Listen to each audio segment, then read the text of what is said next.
హ్రీంకారాసన గర్భితా నలసికాం సౌహ క్లీం కళాం బిభ్రతీం సౌవర్ణాంబరధారిణీం వరసుదా ధౌతాం త్రినేత్రోజ్వలాం వందే పుస్తకపాశమంకుశధరాం స్రగ్భూషితాముజ్వలాం త్వాం గౌరీం త్రిపురాం పరాత్మకలాం శ్రీచక్రసంచారిణీం ఓం శ్రీ దుర్గామల్లీశ్వరభ్యాం నమః. ఓం శ్రీ బెజవాడ కనకదుర్గాదేవతాయై నమః.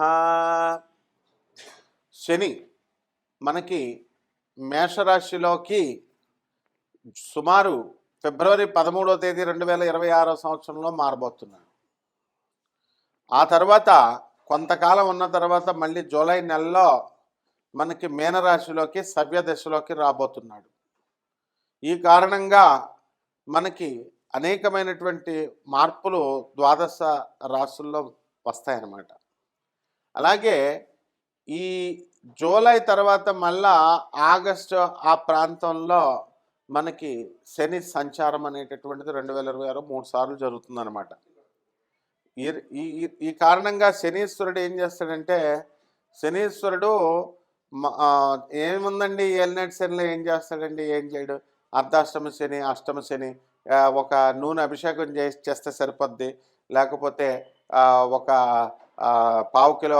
కిలోంపావు నల్ల నువ్వుల్ని మనం నల్లని వస్త్రాన్ని ఇచ్చి దానం చేసేస్తే శని దోషం పోద్ది పండితులు చెప్తున్నారు అని వీళ్ళు చాలా ధీమాగా ఉంటారన్నమాట. అవన్నీ అలా జరగదమ్మా. మీకు ఈ శని అర్ధాష్టమ శని, అష్టమ శని, ఏలినాటి శని సమయంలో పీడిస్తాడు, ఖచ్చితంగా పీడిస్తాడు. మీ కర్మలను బట్టి ఏదో వీళ్ళు పండితులు చెప్తున్నట్టుగా వీళ్ళు నువ్వులు కిలోంపావు దానం చేసేసి నల్లని వస్త్రాన్ని దానం చేసేస్తే అంత చీప్గా ఏం లేడు శనీశ్వరుడు. ఏదో నువ్వుల నూనె అభిషేకం ఒక పూజ చేసేసి ఒక పూజారికి ఒక 100 రూపాయలు ఇచ్చేస్తే దోషం పోద్దా? నువ్వు జన్మల చేసినటువంటి పాపాలు అవన్నీ కూడా.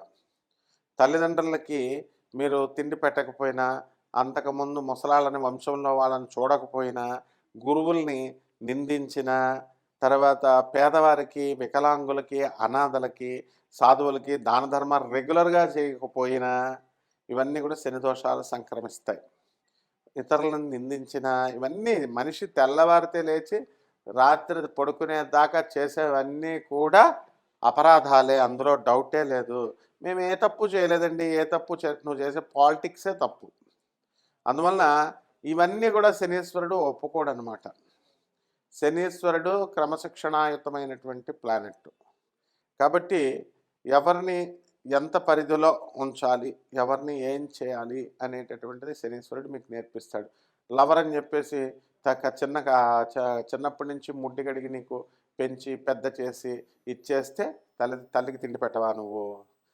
తండ్రి నీకు చిన్నప్పటి నుంచి చాలా జాగ్రత్తగా చూసి నిన్ను పెంచి చదివించి ఒక వృత్తి చేస్తే నీ లవర్తో నువ్వు పార్టీలకు వెళ్తావు, కానీ తండ్రి చెప్పేది వినవు, తండ్రిని చూడవా నువ్వు?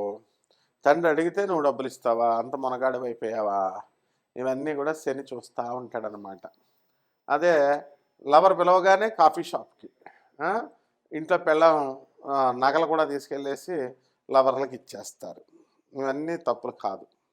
అలాగే గురువుకి పంగనామాలు పెట్టేస్తారు, గురువులకి తప్పు కదా. చిన్నప్పటి నుంచి పాఠాలు చెప్పిన మాస్టర్ల దగ్గరికి ఏమైనా ఒక యాపిల్ పండు ఇవ్వడం, ఒక పండు ఇవ్వడం ఏమన్నా ఉన్నాయా? ఏం లేవు. అండ్ శనీశ్వరుడి యొక్క ప్రభావం ఇవన్నీ కూడా చూస్తాడనమాట. అలాగే వంశ పెద్దలు ఎవరో ముసలి వాళ్ళ అనుభవంతో పాపం చెప్తారు. వాళ్ళు చెప్పేది వినకుండా నీకే నా తెలివితేటలు ఉన్నాయి, రాజకీయాలు చేయడం. అలా ఈ శనీశ్వరుడు ఏం చేస్తాడంటే ఇవన్నీ దోషాలు. అందువలన ఇప్పుడు దొంగ పీఠాలు, దొంగ ఆశ్రమాలు, దొంగ ప్రవచనకారులు అంతా సబ్జెక్ట్ లేనటువంటి అందరూ రావడం వల్ల ఇదంతా శనీశ్వరుని యొక్క వక్రించున్నప్పుడు చేసేటటువంటి ఫలితాలన్నమాట. కాబట్టి ఇవన్నీ వాళ్ళు అలాంటి దొంగలే మీకు సెట్ అవుతారు. ఎందువలన ఎప్పుడు మనకి శని ఎప్పుడైతే అర్ధాష్టమ, అష్టమ, ద్వాదశ రాసుల్లోకి మనకి శని వస్తాడో ఇలాంటి దొంగ గురువులు, దొంగ వాళ్ళు వీళ్ళతోనే బాగుంటుంది సాహచర్యం. మంచి వాళ్ళు చెప్పే మాటలు పౌరుషాన్ని తెప్పిస్తాయన్నమాట.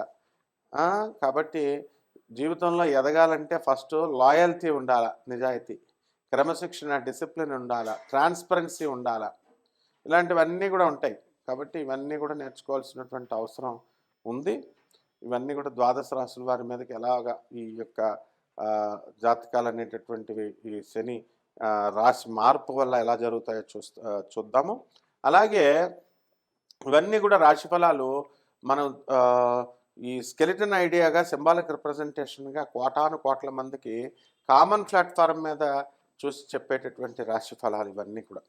అందువలన మీరు మీ జీవితంలో మీకు ఎప్పుడు జాబ్ వస్తుంది, ఎప్పుడు విడాకులు అవుతాయి, ఎప్పుడు భార్యాభర్తలు కలుస్తారు, ఎప్పుడు మీకు ప్రమోషన్ వస్తుంది, ఎప్పుడు చనిపోతారు మీరు, ఎప్పుడు హార్ట్ అటాక్లు వస్తాయి, ఎప్పుడు వ్యాధులు వస్తాయి, ఎప్పుడు రాజకీయ నాయకులు పదవులు వస్తాయి, ఇలా ప్రతిదీ కూడా మీ వ్యక్తిగత జాతకంలో రాజకీయ నాయకులకు వాళ్ళ జాతకాలు చూడాలి, మామూలు మీకు పదవులు ఏమొస్తాయి, ఇలా వ్యక్తిగత జాతకాలు చూడాలంటే మాత్రము కంపల్సరీ మీ యొక్క date of birth, time of birth, place of birth ఇలా అన్ని వివరాలన్నీ ఉండాలి. ఇవన్నీ కూడా మాకు వాట్సాప్ చేయాలి మీరు. అండ్ నాన్ కమర్షియల్ బేసిస్తో ఈ జాతకాలు అనేటటువంటివి చెప్పడం జరుగుతుంది. అండ్ నాన్ కమర్షియల్ బేస్తో చెప్తున్నాం కదా అని ఇదేదో చీప్గా జాతకాలు కాదు చూసి చెప్పేది. ఒక్కొక్కరికి దగ్గరగా 50,000 ఖర్చు అవుతుంది నేను జాతకం చెప్పాలంటే. I'm the world number 1 astrologer. I use the NASA live reports. Okay, NASA live రిపోర్ట్స్ని చూసి మోడర్న్ సైన్స్ని, ఏన్షియంట్ ఆస్ట్రాలజీని రెండింటిని బ్లెండ్ చేసి చెప్పేటటువంటి ఐఐటి మెడ్రాస్ ప్రొఫెసర్ని, స్టూడెంట్ని నేను, అలుమ్నీని. సో అధర్మణ మీద పండితుడిని. అందువల్ల మీరు ఎవరెవరికైతే జాతకాలు కావాలనుకుంటున్నారో మీరందరూ కూడా చెప్పచ్చు. ఎవడైనా పిచ్చి వేషాలు వేసి కామెంట్స్ రూపంలో కానీ పిచ్చి ఫోన్లు వస్తే తోలు తీసి బొక్కలు ఎరగొట్టిచ్చేస్తాను. నో పోలీస్ తర్వాత కేసులు పెట్టడం, లీగల్ కేసుల తర్వాత వెకిలి చేష్టలు చేస్తే తాట తీసేస్తాను, మళ్ళీ అందులో డౌట్ లేదనమాట. కాబట్టి స్టూడెంట్స్ ఉంటారు మాకు, అవన్నీ కూడా నీ ట్రేసింగ్ అవుట్ అంతా మా కంప్యూటర్ సైన్స్ స్టూడెంట్స్ అంతా ఈజీ 5 క్షణాల్లో మేము ట్రేస్ అవుట్ చేస్తాం. ఎక్కడున్నావు నువ్వు, గతంలో జరిగిన వాళ్ళందరికీ తాట తీసి కూర్చోపెట్టాను. కాబట్టి ఇది పబ్లిక్గా నేను ఇస్తున్న warning. Because you are all స్టూపిడ్గా బిహేవ్ చేస్తున్నారు చాలామంది, పంతులు తేరగా దొరికారని. ఇవన్నీ ఏం ఉండవు. తర్వాత లీగల్ యాక్షన్స్ అవన్నీ ఉంటాయి. We have all our own IAS officers and our own honourable judges, right? పబ్లిక్గా చెప్తున్నాను నేను. So be careful. అండ్ 12 రాశుల వారికి ఎక్కడ ఏ రాశుల వారికి ఎక్కడ జరుగుతుంది, ఏ ఫలితం జరుగుతుంది అనేది ఒక్కొక్క రాశిని బట్టి చెప్దాం. తులారాశి. ఈ తులారాశి వారికి అందరికీ కూడా మనకి శని మేషంలోకి ఫిబ్రవరి 13 నుంచి 2026 సంవత్సరంలో రావడం జరుగుతుంది. దీని ద్వారా సప్తమ శని మనకి భార్యాభర్తల మధ్య కొట్లాటలు, ఫైటింగ్లు, మిస్అండర్స్టాండింగ్స్, వ్యాపార భాగస్వాముల మధ్య ఫైటింగ్స్ ఇలాంటివన్నీ కూడా చేయడానికి అవకాశాలు ఉంటాయి. మీరు అందరికీ కూడా వడ్డీ వ్యాపారాలు, వడ్డీలు ఇచ్చారు. వడ్డీలకి అప్పులు ఇస్తే ఆ అప్పులు తెచ్చకుండా వాళ్ళు నగరాలు ఆడుతూ ఉన్నారు. అండ్ చేతనైతే పోలీస్ కేసు పెట్టుకో అని అంటారు. మీరు కూడా మీ యొక్క పద్ధతుల్లో పోలీసుకు భయపడాల్సిన పని లేదు మీరు, అండ్ కోర్టులకు భయపడాల్సిన పని లేదు. మీకు మీ యొక్క ఓన్ పద్ధతులు అలా ఎదిరించినటువంటి విధవాలకి మీ ఓన్ పద్ధతుల్లో మీరు చేసుకోవాలనేటటువంటి ఆలోచన మీకు కలుగుతూ ఉంటుంది. అలాగే మీకు మనసుకు నచ్చినట్టుగా చేసుకుంటేనే సప్తమ శని ఊరుకుంటాడు. కాబట్టి మీరు ఈ విషయంలో ఆందోళన చెందాల్సినటువంటి అవసరం లేదు. ఇక ఆదాయాలు బ్రహ్మాండంగా పెరుగుతాయి. ఇక ఈ యొక్క తులారాశి వారికి అందరికీ కూడా లాభములో ఉన్నటువంటి కేతుగ్రహ ప్రభావం వలన దొంగపీఠాలు, దొంగ ఆశ్రమాలు, దొంగ గురువులకి బ్రహ్మాండంగా ఉంటుందన్నమాట. కాబట్టి ఇటువంటి వాళ్ళందరూ కూడా చక్కగా మంచిగా నీతి బోధించేటటువంటి వాడి మాటలను ప్రజలు వినరు.